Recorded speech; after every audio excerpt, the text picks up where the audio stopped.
안녕하세요. 10월 6일 월요일입니다. 오늘이 추석입니다. 모처럼 만나는 가족들도 있을 거고요. 자주 보는 가족들도 있을 텐데 오늘 또 특별한 추석이잖아요. 의미 있는 시간 보내시고 또 가족들과 자녀들과 부모 형제들과 의미 있고 행복한 시간 보내셨으면 좋겠습니다. 오늘은 사도행전 9장 28절부터 30절까지입니다. 사울이 제자들과 함께 있어 예루살렘에 출입하며 또 주 예수의 이름으로 담대히 말하고 헬라파 유대인들과 함께 말하며 변론하니 그 사람들이 죽이려고 힘쓰거늘 형제들이 알고 가이사랴로 데리고 내려가서 다소로 보내니라. 아멘. 바나바에 의해서 사울이 이제 뭔가 약간이라도 그 호응을 받을 수 있게 됐지 않습니까?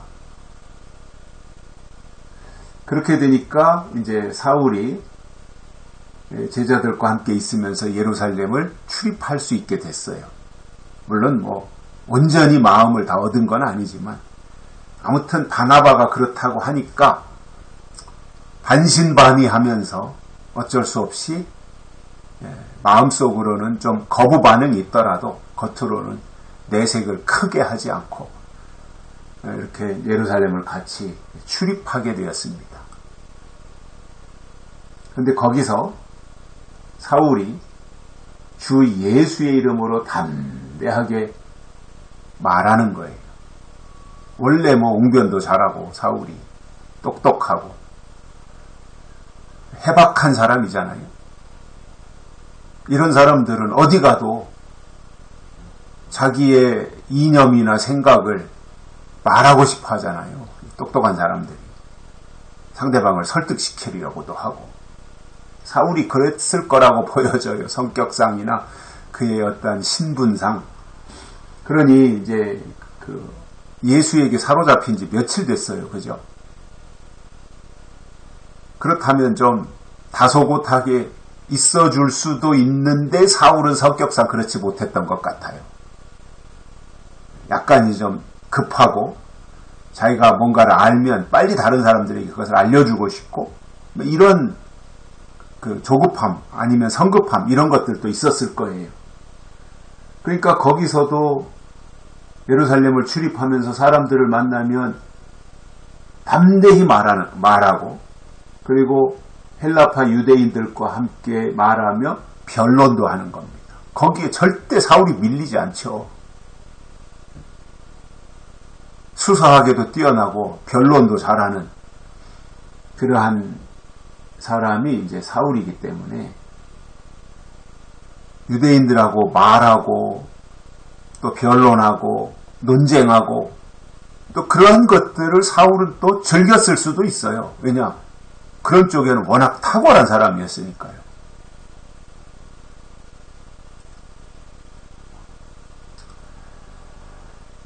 근데 이제 다 헬라파 유대인들도 사울이 누군지 알고 그러니까 이제 속으로는 너 예수 믿은 지 며칠 됐어? 이럴 수 있잖아요. 너 신앙생활한 지 며칠 됐어 도대체?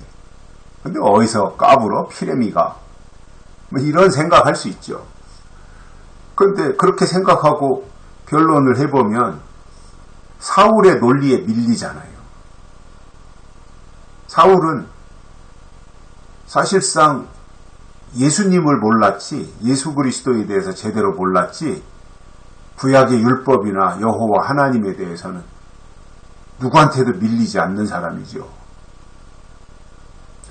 변론하면서도 안 밀리는 거죠.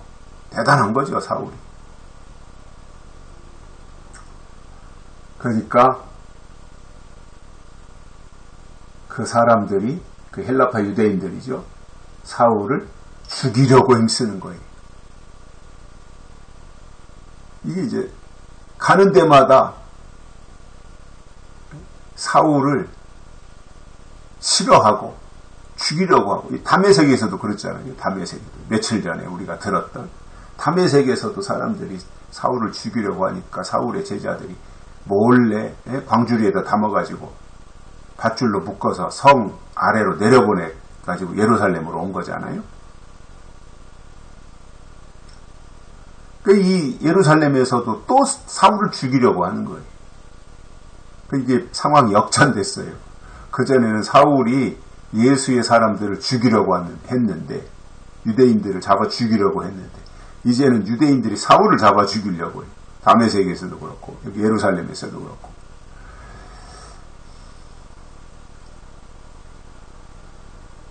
창세기도 보면 야곱도, 야곱이 아버지를 속이고 형을 속이고 장자권을 가로채가지고 외삼촌 라반의 집으로 도망갔잖아요. 속이고. 근데 거기 가서 외삼촌한테 야곱이 속임 당하잖아요.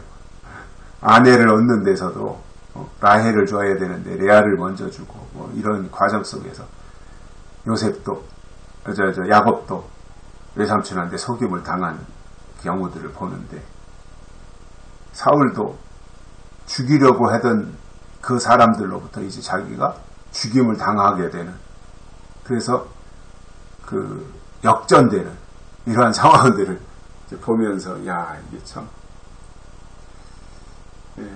상황이 변하면 어떻게 될지 모르는 거구나, 이런 생각도 하게 되더라고요. 그래서 이제 죽이려고 힘쓰니까, 사울을 죽이려고 하니까 형제들이 그것을 알고는 사울을 가이사랴로 데리고 갔어요. 예루살렘에서 가이사랴로 데리고 가가지고 거기서 다소로 보냈어요. 다소로. 그러니까 예루살렘 밑에 가이사랴가 있었고, 거기에서 다시 다소로 사울을 피신시키는 거죠. 죽으면 안 되니까. 살아 있어야 되는 건 맞잖아요. 유대인들은 눈에 불을 켜고 어떻게든지 사울을 붙잡아서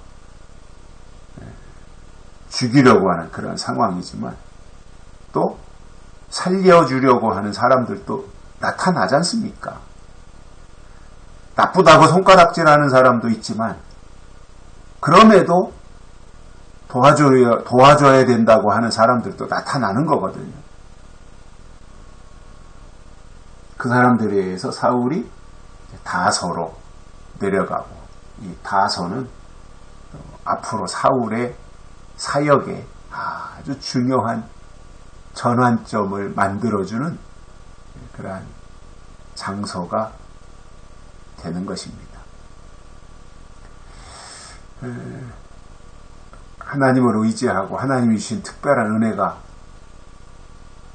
있을 것이고, 사람마다 다 그것을, 어떤 사람은 막 이렇게 다른 사람들한테 크게 목소리를 높여서 말하고, 또 그것에 자기가 깨달은 것을, 자기가 만난 하나님을 막 말해주는 사람이 있는가 하면, 은밀하게 자기 속에만 가지고 있는 사람이 있는데, 어느 쪽이 더 좋은지, 그거는 이제 사람들 생각에 따라 조금씩 달라지겠지만, 사울은 속에다가 담아놓지 못하고 본인이 만난 예수님을 더 많은 사람들에게 알려주고 싶어서 그것을 전파하는 역할을 했고, 그것 때문에